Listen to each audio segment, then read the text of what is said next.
Hello everybody, कैसे हैं आप लोग। आई होप आप सभी लोग अच्छे होंगे, सेफ होंगे और अच्छे से पढ़ाई कर रहे होंगे। This is Ruchika and welcome to my channel. So आज हम कंटिन्यू करेंगे first chapter of Indian economy, जिसका हमने एक वीडियो ऑलरेडी कवर कर लिया है। उस वीडियो में हमने समझा कि इंडियन इकोनॉमी की क्या हालत थी on the eve of independence, और उसमें हमने पढ़ा था कि अलग अलग सेक्टर्स के बारे में हम पढ़ेंगे।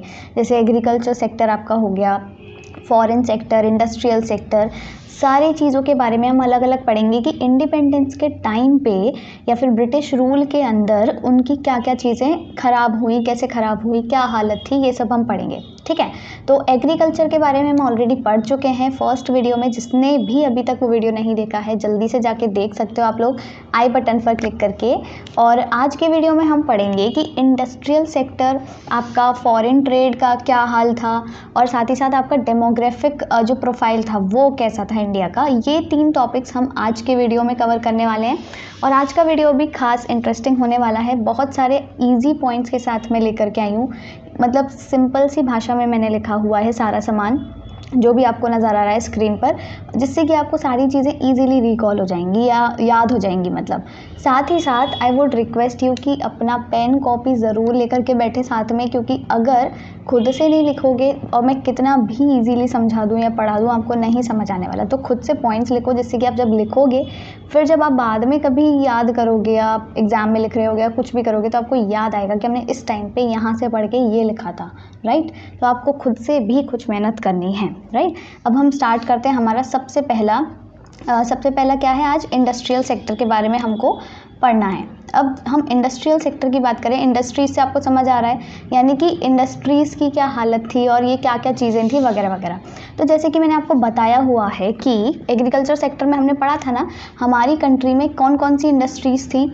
मेनली हमारी इंडस्ट्रीज़ थी हैंडीक्राफ्ट्स की। ठीक है, हैंडीक्राफ्ट्स हम एक्सपोर्ट करते थे अपने इंडिया में, हाथों से सामान बना करके हम एक्सपोर्ट करते थे।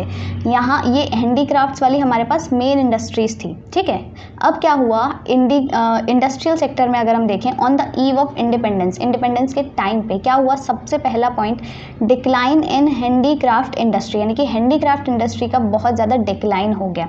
अब वो किसकी वजह से हुआ ये भी हम समझ लेते हैं। जो इंडस्ट्रीज़ का डिक्लाइन हुआ, मतलब हैंडीक्राफ्ट इंडस्ट्री का डिक्लाइन हुआ, वो किसकी वजह से हुआ था। Due to discriminatory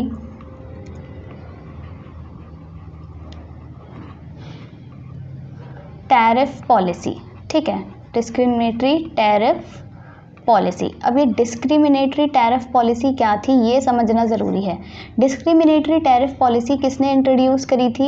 it was introduced by British government of course, क्योंकि ब्रिटिश गवर्नमेंट ही हमारे इंडिया पे राज कर रही थी, तो उसने डिस्क्रिमिनेटरी टैरिफ पॉलिसी इंट्रोड्यूस करी, जिसकी वजह से हमारी इंडिया की जितनी भी हैंडीक्राफ्ट इंडस्ट्रीज़ थी उनका डिक्लाइन हो गया, वो तबाह हो गई, तहस नहस हो गई। अब ये कैसे हुआ ये कहानी सुनो, ये बहुत इंटरेस्टिंग है। जैसे कि मान लो ये है आपका यहाँ पर ब्रिटेन, राइट, ये है आपका ब्रिटेन, राइट, और यहाँ पे है आता है आपका इंडिया। अब क्या होता था, इंडिया से ब्रिटेन हम क्या करते थे, कुछ रॉ मटेरियल्स को एक्सपोर्ट करते थे। ठीक है, रॉ मटेरियल्स को एक्सपोर्ट करते थे। अब जब हम रॉ मटेरियल्स को एक्सपोर्ट करते थे तो ब्रिटिश गवर्नमेंट ने क्या बोला कि हम जो भी रॉ मटेरियल्स लेंगे तुमसे, इंडिया वालों से बोला हम जो भी रॉ मटेरियल्स तुम पे लेंगे उन पर ना क्या होगा, टैक्स नहीं लगेगा, कोई टैक्स नहीं लगेगा, यानी कि वो टैक्स फ्री होंगे। ठीक है, और टैक्स फ्री होंगे इसका मतलब क्या हुआ कि ब्रिटेन जो भी सामान हमसे खरीदेगा, रॉ मटेरियल, कच्चा सामान, वो उसको एज इट इज़ मिलेगा, मतलब बिना ज़्यादा पैसा दिए। अगर 100 रुपये का है तो वो 100 रुपये का ही मिलेगा, उसको एक्स्ट्रा पैसे पे नहीं करने पड़ेंगे। इससे एक तो क्या हुआ, इंडिया का इस चीज़ में घाटा हुआ कि उसको जितने का वो सामान है उतने का ही बेचना पड़ रहा है। ठीक है, एक तो घाटा ये हो गया। दूसरा क्या हुआ, इंडिया और क्या, अब इंडिया ने सोचा कि रॉ मटेरियल्स में तो हम मतलब कमा नहीं सकते, 100 का है तो हमको 100 का ही बेचना पड़ेगा। अब उसने सोचा कि हम क्या करते हैं, यहाँ पर हम फिनिश्ड गुड्स एक्सपोर्ट करते हैं। हम क्या एक्सपोर्ट करेंगे अब, फिनिश्ड गुड्स मतलब जो सारा सामान है उन्हें बना के हम एक्सपोर्ट करेंगे।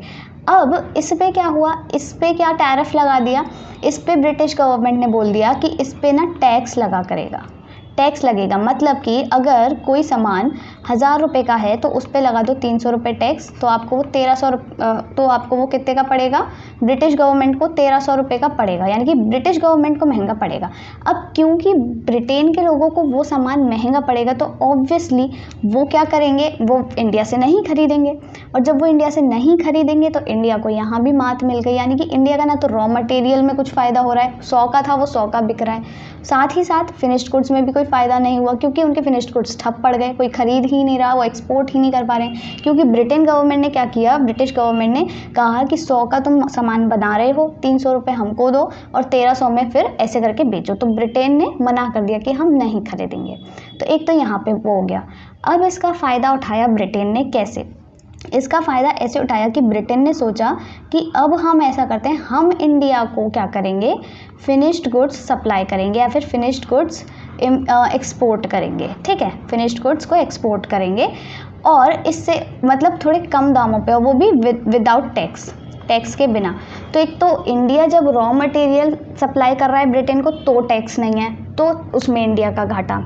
फिर इंडिया जब फिनिश्ड गुड्स एक्सपोर्ट कर रहा है, सप्लाई कर रहा है ब्रिटेन को, तो उस पर टैक्स लगेगा जिससे कि ब्रिटेन वाले लोग नहीं लेंगे महंगा समझ के, और वो फिर इंडिया से ख़रीदना बंद कर देंगे, इंडिया की सप्लाई कम हो गई। दूसरी चीज़, ब्रिटेन ने खुद से अपने फिनिश्ड गुड्स बेचना शुरू कर दिया विदाउट टैक्स। तो ऑब्वियसली आप खुद सोचो, इंडिया में जो लोग रह रहे हैं वो क्या सोचेंगे कि हमारी जो कंट्री है वो जो फिनिश्ड गुड्स हमको प्रोवाइड कर रही है वो 1300 रुपये के हैं, 1000 वाला 1300 में मिल रहा है, और जो ब्रिटेन दे रहा है हमको वो 1000 वाला 1000 में मिल रहा है, उस पर टैक्स नहीं है। तो ऑब्वियसली कोई भी इंसान कौन सा मतलब आपका प्रोडक्ट लेगा जिस पे कम टैक्स है या फिर जिस पे टैक्स नहीं है, जो थोड़ा कम पैसों में मिल रहा है। तो इसी वजह से क्या हुआ, जो ब्रिटेन के गुड्स थे ना, ब्रिटेन के जो गुड्स थे उनकी डिमांड बढ़ गई और इंडिया के जो गुड्स थे उनकी डिमांड कम हो गई।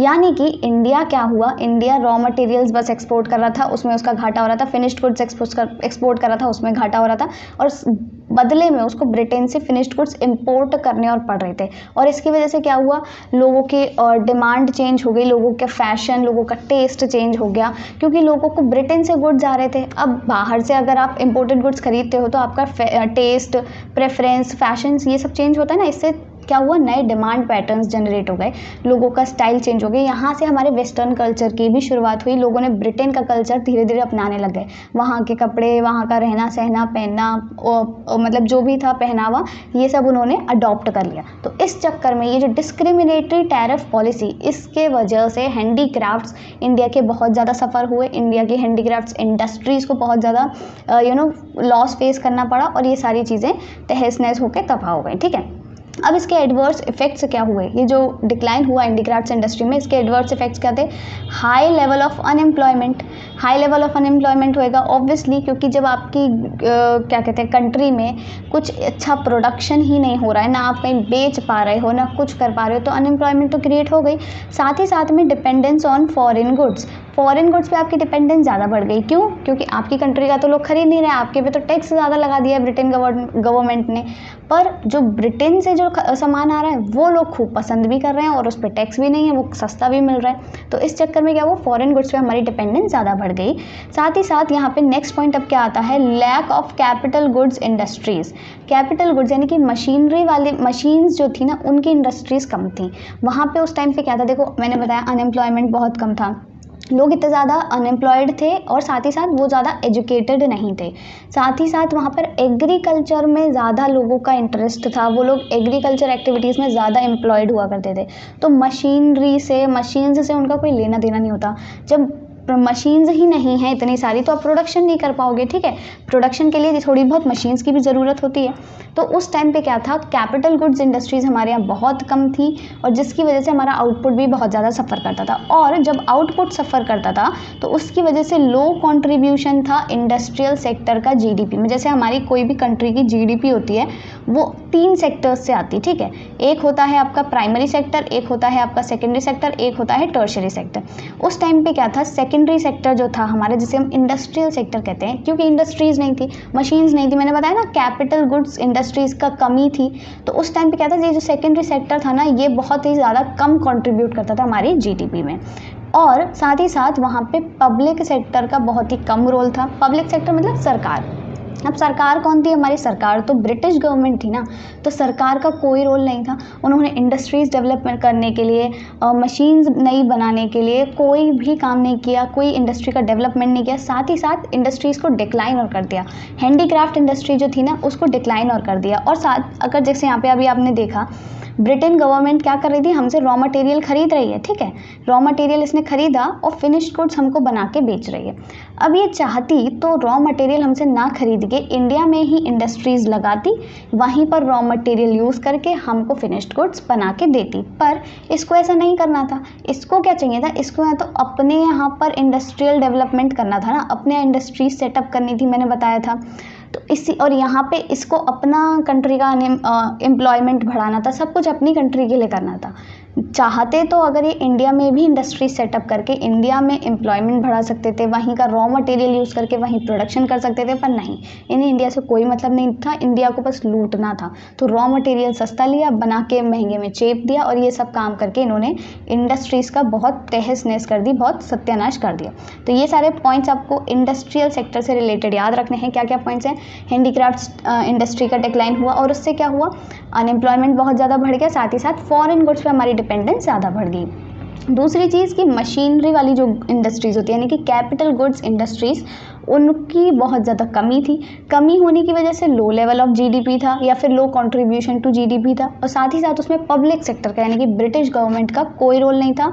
उसने कोई एफर्ट्स नहीं किए, कोई एक्शन नहीं लिए to develop industrial sector of Indian economy उस टाइम पर, ठीक है। ये हो गया आपका industrial sector on the eve of independence, यानी कि इंडिपेंडेंस के टाइम पे इंडस्ट्रियल सेक्टर के क्या हाल थे। नेक्स्ट इसके बाद आपका आता है foreign trade under British rule. अब फॉरेन ट्रेड कैसा था, फॉरेन ट्रेड कैसा होता था, क्या क्या चीज़ें थी, ये हम पढ़ेंगे। सबसे पहले देखो यहाँ पे लिख रहा है exporter of primary goods and importer of finished goods. यहाँ पे हमने अभी जस्ट पिछले वाली स्लाइड में इसमें पढ़ा था कि हम क्या कर रहे थे, इसमें हमने पढ़ा था कि हम प्राइमरी गुड्स यानी कि रॉ मटेरियल्स को तो एक्सपोर्ट कर रहे थे। देखो यहाँ से हम रॉ मटेरियल्स एक्सपोर्ट कर रहे हैं और इम्पोर्ट कर रहे हैं फिनिश्ड गुड्स, है ना। तो इसके चक्कर में क्या हुआ था, हमारा फॉरेन ट्रेड बहुत ज़्यादा सफ़र कर रहा था। हम प्राइमरी गुड्स को एक्सपोर्ट कर रहे थे, फिनिश्ड गुड्स को इंपोर्ट कर रहे थे, ठीक है। अब हालांकि हम प्राइमरी गुड्स को एक्सपोर्ट कर रहे थे, फिनिश्ड गुड्स को इंपोर्ट कर रहे थे, उस टाइम पे हमारा जो एक्सपोर्ट था ना वो ज़्यादा हुआ करता था और इंपोर्ट हमारा कम हुआ करता था। ये चीज़ याद रखनी है, क्या होता था, एक्सपोर्ट हमारा ज़्यादा हुआ करता था, इंपोर्ट हमारा कम हुआ करता था। हालांकि अच्छी बात होती है, अब इसके साइड इफेक्ट्स या फिर एडवर्स इफेक्ट्स क्या थे वो भी मैं बताती हूँ, ठीक है। अभी याद रखो कि हम प्राइमरी गुड्स को क्या करते थे, एक्सपोर्ट यानी कि रॉ मटेरियल बेचते थे, इंपोर्ट क्या करते थे, बने बनाए फिनिश्ड गुड्स, वही महंगे में हमको मिलते थे, ठीक है। फिर क्या हो गया, monopoly control of India's foreign trade. India का जो फॉरेन ट्रेड था ना उस पर मोनोपोली कंट्रोल हो गया था, किसका, ब्रिटेन गवर्नमेंट का। कैसे कैसे फॉरेन ट्रेड पर इंडिया के फॉरेन ट्रेड पर ब्रिटेन गवर्नमेंट का मोनोपोली कंट्रोल हो गया था, क्योंकि हम क्या करते थे, ज़्यादा अराउंड मतलब समझ लो 50% जो हमारा ट्रेड हुआ करता था ना वो किसके साथ हुआ करता था, ब्रिटेन गवर्नमेंट के साथ, ब्रिटिश गवर्नमेंट के साथ हमारा 50% ऑफ ट्रेड हुआ करता था। और ये जो बचा हुआ 50% था ये किसके साथ था, एक तो हमारा चाइना के साथ, एक था हमारा श्रीलंका के साथ, ठीक है, श्रीलंका, और तीसरी एक हमारी कंट्री थी पर्शिया। ये 3 कंट्री के साथ मिला के 50% और बचा हुआ 50% पूरा का पूरा हमारा ब्रिटिश के गवर्नमेंट के साथ यानी कि ब्रिटेन के साथ हुआ करता था। और ये किसकी वजह से हुआ करता था, due to Suez canal that was built in 1859 to 1869। 10 सालों में ये कैनाल बना था, किसके थ्रू बनाया गया था, इजिप्ट गवर्नमेंट के थ्रू। इसकी वजह से हमारा 50% of total trade was with Britain, ठीक है। कैसे, ये आपको स्विस कैनाल की फ़ोटो भी दिखा देती हूँ। यहाँ पे देखो आपको नज़र आ रहा है, ये है लंदन, ठीक है, यानी कि ये है हमारा ब्रिटेन यहाँ पर, और ये है आपका एशिया, यहाँ पे ये यूरोप है, ये है आपका अफ्रीका, और ये है हमारा देखो इंडिया, यहाँ पे नज़र आ रहा है इंडिया, ये है मुंबई। अब मुंबई से जब पहले क्या कहते हैं हमारा सामान एक्सपोर्ट होके यानी कि रॉ मटेरियल एक्सपोर्ट होके कहाँ जाता था, लंदन यानी कि ब्रिटेन यानी कि यूके। तो तब इस रास्ते से जाता था, ये जो नीचे वाला ऐसे रास्ता नज़र आ रहा है आपको, यहाँ से होके इधर तक हम आ जाते थे, यानी कि बहुत लंबा रास्ता था। कितना लंबा रास्ता था, 19,800 किलोमीटर्स। फिर उसके बाद क्या हुआ, इजिप्ट गवर्नमेंट ने यहाँ पे देखो स्विस कैनाल बना दिया, यानी कि जो दो समुद्र थे उनके बीच का ये रास्ता जो रुका हुआ था वो जोड़ दिया कैनाल के थ्रू, और इसके थ्रू ऑब्वियसली शॉर्टकट बन गया। शॉर्टकट सबको नज़र आ रहा है, यहाँ से देखो ऐसे फटाफट से हम लोग जा सकते थे, या फिर वहाँ से मुंबई से सामान हमारा लंदन जा सकता था। तो ऑब्वियसली जब सामान आपका मतलब ट्रांसपोर्ट हो रहा है और आपके पास शॉर्टकट अवेलेबल है, तो हम क्या करते थे, हमसे ज़्यादा से ज़्यादा सामान वो लोग इंपोर्ट करते थे, हम लोग दे दनादन एक्सपोर्ट करते जाते थे रॉ मटेरियल्स। और इससे क्या हुआ, हमारा ब्रिटेन के साथ में जो ट्रेड था वो कितना हो गया, बढ़ के 50%, यानी कि 50% हम सिर्फ और सिर्फ ब्रिटेन के साथ करते थे, और बचा हुआ 50% ये 3 आपकी जो कंट्रीज़ हैं इनके साथ, राइट। अब मैंने अभी जैसा कि बताया क्या हुआ था कि हमारे जो एक्सपोर्ट थे ना वो उस टाइम पे ज़्यादा थे, यानी कि हम रॉ मटेरियल्स बहुत ज़्यादा एक्सपोर्ट कर रहे थे, और इम्पोर्ट हालांकि हम कम करते थे। तो जब हम एक्सपोर्ट ज़्यादा करेंगे मतलब बेचेंगे ज़्यादा और ख़रीदेंगे कम, तो यानी कि हमारा जो नेट एक्सपोर्ट है, नेट एक्सपोर्ट वो क्या होगा, ज़्यादा होगा। इससे जो हमारा बैलेंस ऑफ ट्रेड था वो क्या था, सरप्लस में था, यानी कि हमको फ़ायदा हो रहा था, हम बेच ज़्यादा रहे हैं, ख़रीद कम रहे हैं। तो इससे हमारी जो भी कमाई होती थी, वैसे तो ये अच्छा था, इससे हमारी कमाई हो रही थी, पर इससे जितनी भी कमाई हो रही थी ना उस सब को ड्रेन कर दिया था ब्रिटिश गवर्नमेंट ने। कैसे, drain of export surplus during British rule. British rule के दौरान जितना भी हमारा एक्सपोर्ट सरप्लस था ना, एक्सपोर्ट कर करके जो हमारी कमाई हुई थी सरप्लस में, वो सब कुछ बहा दी। किस चीज़ में बहा दी, या तो देखो कुछ जो उन्होंने सामान था, मतलब जो भी उनका पैसा था, जो भी पैसा कमाया इंडिया ने एक्सपोर्ट कर करके ज़्यादा, वो किस में बहा दिया, या तो उनकी जो भी एडमिनिस्ट्रेटिव सर्विसेज होती थी ना, एडमिनिस्ट्रेटिव सर्विसेज मतलब जो भी ब्रिटिश गवर्नमेंट के जो कर्मचारी थे, उनकी सरकार में जो भी लोग थे, उनके लिए जो काम करते थे अंग्रेज़, उनकी सैलरीज देना, उनको पेंशन देना, उनके लिए सर्विस प्रोवाइड करना, उस सब में मतलब यूज़ कर लिया। और साथ ही साथ उस टाइम पे क्या था, वर्ल्ड वॉर 2 भी था, ठीक है, वर्ल्ड वॉर 2 भी था। तो वर्ल्ड वॉर में बहुत सारी चीज़ें आपको अलग अलग कंट्रीज़ को भी प्रोवाइड करनी है, जैसे अभी रशिया यूक्रेन का वॉर चल रहा है पिछले 1 साल से, राइट। तो क्या है, अलग अलग कंट्रीज़ जैसे यूएस और ये सब लोग उनको सपोर्ट कर रहे हैं, अपनी मिलिट्री सर्विसेज दे रहे हैं, बहुत सारी चीज़ें, पैसा फंड प्रोवाइड कर रहे हैं। तो इस चक्कर में उन्होंने सारा पैसा बहा दिया, यानी कि या तो इंडिया के काम नहीं आया, उन्होंने इंडिया में कोई डेवलपमेंट नहीं किया उस एक्सपोर्ट सरप्लस से, कोई इंडस्ट्रीज डेवलपमेंट नहीं करी, कोई फॉरेन ट्रेड में हेल्प नहीं करी। किस में करी, उन्होंने अपनी जो ब्रिटेन गवर्नमेंट थी उनके एडमिनिस्ट्रेटिव सर्विसेज और वर्ल्ड वॉर 2 को फंड प्रोवाइड करने में, उनको सर्विसेज देने में, इन दोनों में सारा पैसा ड्रेन कर दिया, सारा ही पैसा उन्होंने बहा दिया। तो ये हालत थी किसकी, एक तो आपका इंडस्ट्रियल सेक्टर और आपका फॉरेन ट्रेड। समझ आ गया, फॉरेन ट्रेड में क्या हुआ, एक्सपोर्ट प्राइमरी गुड्स हम ज़्यादा करते थे, इंपोर्ट हम फिनिश्ड गुड्स कम करते थे। साथ ही साथ मोनोपोली हो गई, 50% ब्रिटेन से ट्रेड करते थे हम, किसकी वजह से, स्विस कैनाल की वजह से, जो कि इजिप्ट ने बनवाया था, और इसके चक्कर में हमको एक शॉर्टकट मिल गया था, और साथ ही साथ हम ज़्यादा एक्सपोर्ट करने लगे। पर जो भी एक्सपोर्ट हम करते थे, सरप्लस जो भी हमको मिलता था, वो सारा ब्रिटिश गवर्नमेंट ने ड्रेन कर दिया, बहा दिया एडमिनिस्ट्रेटिव सर्विसेज में या फिर वर्ल्ड वॉर 2 की सर्विसेज में, ठीक है। यहाँ तक की कहानी ख़त्म। अब इसके बाद लास्ट हम पढ़ेंगे डेमोग्राफिक प्रोफाइल। अब पढ़ेंगे हम डेमोग्राफिक प्रोफाइल क्या थी, डेमोग्राफी क्या थी इंडिया की अंडर द ब्रिटिश रूल। अब देखो इंडिया की जो डेमोग्राफिक प्रोफाइल थी ना वो बहुत ज़्यादा ख़राब थी, it was very bad. Year 1921 was known as the year of great divide. ये क्या है, ग्रेट डिवाइड क्या है, देखो 1921 से पहले या तो क्या होता था, इंडिया की जो पॉपुलेशन है वो कभी कभी कम हो रही है, कभी कभी ज़्यादा हो रही है, ठीक है, मतलब यानी कि जो आप ये कह सकते हो पॉपुलेशन स्टेबल नहीं थी। पर 1921 के बाद क्या हुआ, 1921 के बाद क्या हुआ, आपकी पॉपुलेशन सिर्फ बढ़ने ही लगी, पॉपुलेशन हमेशा इंक्रीज़ ही हो रही थी। कब, 1921 के बाद। ऐसा क्यों था, क्योंकि हमारी जो डेथ रेट थी ना, डेथ रेट आप कह लो कम होने लगी और बर्थ रेट ज़्यादा होने लगी।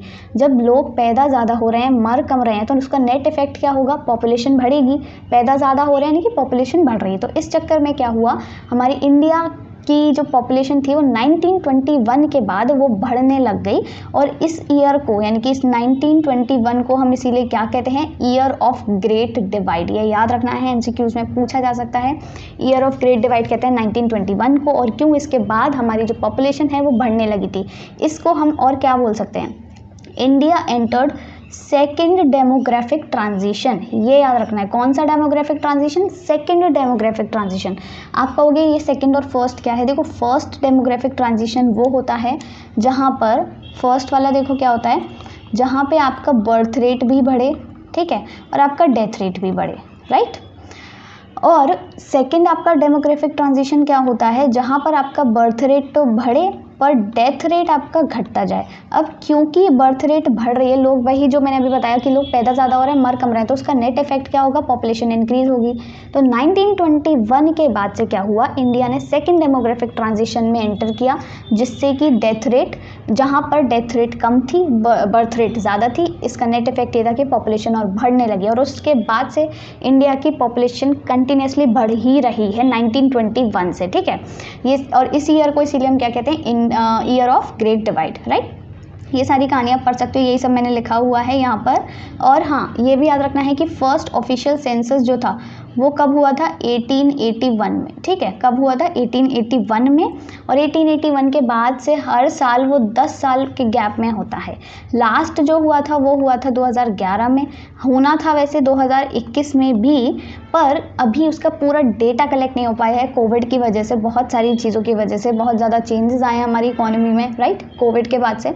तो इसीलिए 2011 को ही हम अपना लास्ट सेंसस मान के चलते हैं अभी तक। तो ये आपको याद रखना है, फर्स्ट कब हुआ था, 1881 में, उसके बाद से हर 10 साल के गैप में होता जा रहा है, राइट, और लास्ट हुआ है 2011 में।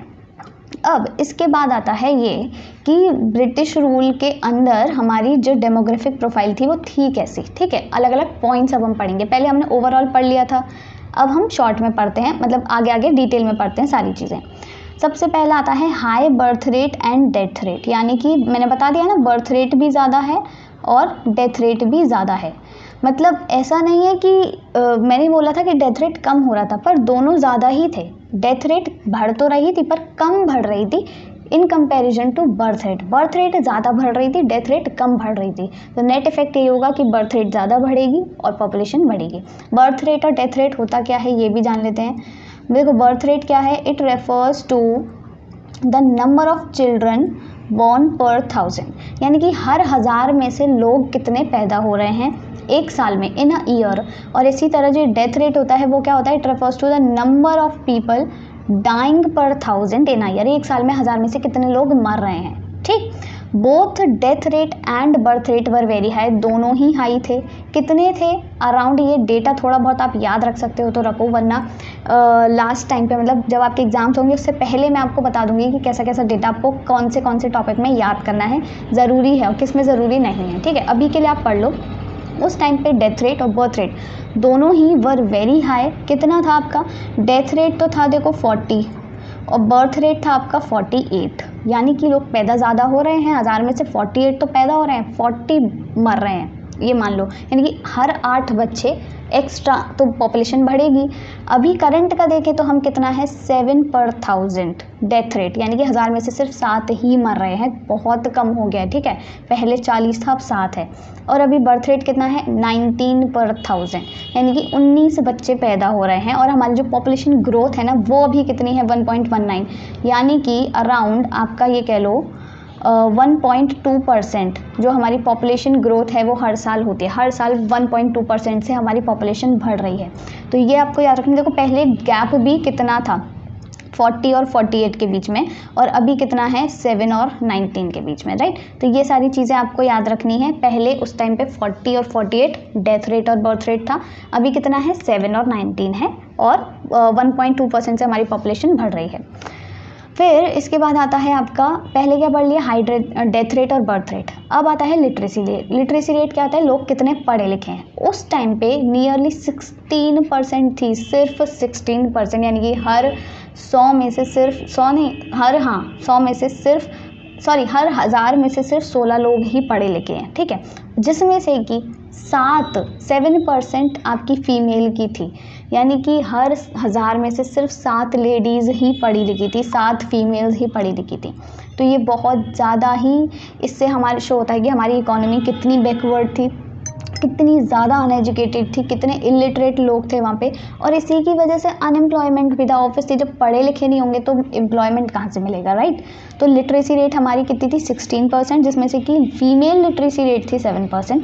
अभी का अगर हम देखें करंट लिटरेसी रेट है 74%, मतलब 16 से सीधा 74। अभी हम ये डेटा है सारा 2016 का, ठीक है, 2016 का लेटेस्ट। फिर उसमें से जो अभी 74.04% है, उसमें से मेल की तो है 82.14% और फीमेल की है 64.46%। अभी भी डिफरेंस है मेल और फीमेल की लिटरेसी रेट में बहुत ज़्यादा, पर पहले से कंपेयर करें तो बहुत कम है और काफ़ी ज़्यादा सही है। लोग अभी थोड़ा अवेयर हो रहे हैं, अपनी बेटियों को और अपनी वाइफ्स को बाहर पढ़ने लिखने जॉब करने भेजते हैं, तो ये सारी चीज़ों से बहुत ज़्यादा चेंजेस आए हैं। नेक्स्ट आपका आता है लो लाइफ एक्सपेक्टेंसी, यानी कि लोग ऑन एन एवरेज कितना जीते हैं। तो उस टाइम पे देखो लोग कितना जीते थे, अराउंड 32 ईयर्स, सिर्फ 32 साल हमारी on an average life expectancy rate हुआ करती थी। और वो किसकी वजह से थी, क्योंकि देखो उस टाइम पे लोग, मैंने बताया ना, पढ़े लिखे नहीं थे। जब लिटरेसी रेट कम है तो ऑब्वियसली लोग एम्प्लॉयमेंट में ज़्यादा नहीं जाएंगे, या फिर एम्प्लॉयमेंट उनके लिए, एम्प्लॉयमेंट का मतलब होता था एग्रीकल्चर, खेती बाड़ी, बस ये सब चीज़ें। वो लोग टीचर, डॉक्टर, इंजीनियर, इन सब चीज़ों के बारे में सोचते ही नहीं थे। तो वहाँ पे कोई मेडिकल फैसिलिटीज़ नहीं होती थी, पुअर हेल्थ कंडीशन होती थी लोगों की, कंटिन्यूस फेमाइंस, इन सब की वजह से लाइफ एक्सपेक्टेंसी हमारी बहुत थी। लोग सोचते ही नहीं थे कि हम पढ़ें, डॉक्टर बने, लोगों को मेडिकल फैसिलिटीज़ प्रोवाइड कराएं। तो ये सब चीज़ों की बहुत कमी थी और इसकी वजह से लाइफ एक्सपेक्टेंसी बहुत ज़्यादा कम थी। अभी हमारी लाइफ एक्सपेक्टेंसी है 69 ईयर्स, पहले 32 थी, अब 69 हो गई है।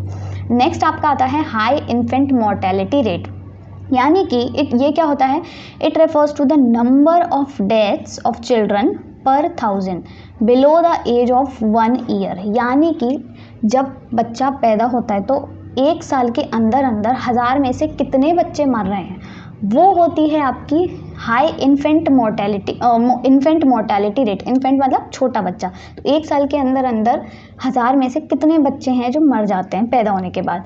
तो उस टाइम पे वो क्या था, 2018, यानी कि 1000 में से 218 लोग बच्चे 1 साल के अंदर अंदर मर जाते थे, ठीक है। अब इसके पीछे क्या रीज़न हो सकता है, ऑफकोर्स वही कि कोई मेडिकल फैसिलिटीज़ नहीं थी, उनको प्रॉपर न्यूट्रिशन नहीं मिल पाता, वो लोग माल न्यूट्रिशन का शिकार हो जाते थे, कुपोषित हो जाते थे, उनको इम्यूनाइजेशन इतने अच्छे से नहीं होता था, टीकाकरण वगैरह जिसे हम कहते हैं। तो ये सारी चीज़ों की कमियों की वजह से, लैक की वजह से जो बच्चे थे वो 1 साल के अंदर बहुत ज़्यादा मर जाते थे, मतलब 1000 में से 218 बच्चे मर जाते थे, ठीक है। अभी अगर हम देखें तो इट इज़ 34 पर 1000, अभी भी 34 बच्चे 1000 में से मर जाते हैं जो 1 साल के अंदर अंदर होते हैं। और इसके पीछे भी बहुत सारे रीजंस होते हैं, जैसे कि विमेन को भी प्रॉपर मेडिकल फैसिलिटीज़ नहीं मिल पाती हैं, उनका जब ऑपरेशन होता है, बच्चा पैदा होता है, तो ये सारी डिलीवरी के टाइम पर बहुत सारी चीज़ें होती हैं जिसकी वजह से औरतों को भी प्रॉब्लम सफ़र करनी पड़ती है, मतलब बहुत सारी चीज़ों से सफ़र करना पड़ता है। इसकी वजह से बच्चे पर भी ये सारे इफ़ेक्ट्स पड़ते हैं। तो ये सारी चीज़ों के चक्कर में हमारी इन्फेंट मोर्टेलिटी रेट भी बहुत ज़्यादा हाई थी, ठीक है। और इसी के साथ आपका ये टॉपिक भी ख़त्म होता है। हमने क्या पढ़ा, जल्दी से एक बार देखो रिवाइज़ कर लेते हैं। सबसे पहले हमने पढ़ा कि इंडस्ट्रियल सेक्टर के क्या हाल थे, मैंने बता दिया। हैंडीक्राफ्ट इंडस्ट्री जो थी वो बिल्कुल ही डूब गई, उसका एडवर्स इफेक्ट था अनएम्प्लॉयमेंट और फॉरेन गुड्स पर डिपेंडेंस। फिर क्या था, कैपिटल गुड्स इंडस्ट्रीज़ की कमी थी, मशीन वगैरह नहीं थी, कंट्रीब्यूशन फिर कम था, मशीन ही नहीं है तो कंट्रीब्यूशन कहाँ से करेंगी मशीन्स। फिर ब्रिटेन गवर्नमेंट जो थी, पब्लिक सेक्टर, यानी कि उसका बहुत कम रोल था। साथ ही साथ उसके बाद क्या आता है, ये मैंने आपको बता ही दिया था क्या था, क्या सारी चीज़ें थी कि हम रॉ मटेरियल्स एक्सपोर्ट करते थे विदाउट टैक्स, फिनिश्ड गुड्स को एक्सपोर्ट करते थे वो टैक्स के साथ, और ब्रिटेन से हम इंपोर्ट करते थे फिनिश्ड गुड्स विदाउट टैक्स। तो इस सब के चक्कर में हमारी हैंडीक्राफ्ट्स इंडस्ट्रीज़ का तहस नहस हो गया, सत्यानाश हो गया। फिर आता है फॉरेन ट्रेड। हम भर भर के प्राइमरी गुड्स को एक्सपोर्ट करते थे, फिनिश्ड गुड्स को इंपोर्ट करते थे। इंडिया का फॉरेन ट्रेड 50% ब्रिटेन के साथ हुआ करता था। स्विस कैनाल की वजह से वो और इजी हो गया था, जो कि इजिप्ट ने बनवाया था। और जो भी एक्सपोर्ट सरप्लस हमारा हुआ करता था वो सारा ड्रेन कर दिया, किस में, या तो एडमिनिस्ट्रेटिव सर्विसेज में या फिर वर्ल्ड वॉर 2 की हेल्प में। फिर डेमोग्राफिक प्रोफाइल में अगर हम देखें तो 1921 के बाद से पॉपुलेशन हमारी कंटिन्यूसली कंसिडरेबली बढ़े जा रही है, उसको हम ईयर ऑफ ग्रेट डिवाइड कहते हैं। 1921 के बाद से सेकेंड डेमोग्राफिक ट्रांजिशन में एंटर कर गया है हमारा इंडिया, जहाँ पर बर्थ रेट भी हाई है और डेथ रेट कम है। कम बढ़ रहा है, मतलब बढ़ तो रहा है पर कम बढ़ रहा है कंपैरेटिवली बर्थ रेट से। इसकी वजह से पॉपुलेशन हमारी बढ़े जा रही है। फर्स्ट ऑफिशियल सेंसस 1881 में हुआ था, हर 10 साल में होता है। इसके बाद 2000 लेटेस्ट 2011 में हुआ है। 21 का भी डेटा हमारे पास अवेलेबल नहीं है। Birth rate death rate high था, ठीक है। लिटरेसी रेट कितनी थी मैंने बता दिया। लाइफ एक्सपेक्टेंसी बहुत कम थी, 32 साल, और अभी 69 ईयर्स है। और इन्फेंट मोर्टेलिटी रेट भी बहुत ज़्यादा थी, यानी कि 218, ठीक है। और इसी के साथ हमारा आज का टॉपिक ख़त्म होता है। आई होप आपको वीडियो अच्छा लगा होगा, यूज़फुल लगा होगा। अगर वीडियो अच्छा लगा हो तो do give it a like and do not forget to share it with your friends, जिससे कि हम और भी सारे लोग साथ में जुड़ सकें, वो लोग भी नोट्स इकट्ठे कर सकें। हाँ, अगर आपको नोट्स चाहिए तो आप टेलीग्राम ग्रुप ज्वाइन कर सकते हो, उसका लिंक आपको डिस्क्रिप्शन में मिल जाएगा। वहाँ पे मैं हर टॉपिक के नोट्स अलग अलग आपको प्रोवाइड करती जाऊँगी। आप साथ साथ अपनी नोट्स खुद से प्रिपेयर कर सकते हो, खुद से लिख करके थोड़ा बहुत समझ करके, जो भी चीज़ आपने समझनी है, और उनको अपने पास रख सकते हो। एग्जाम टाइम में बहुत हेल्पफुल रहेंगे ऑफ कोर्स। सो वीडियो अच्छा लगा हो तो उसको लाइक करें and do not forget to subscribe to my channel. Thank you.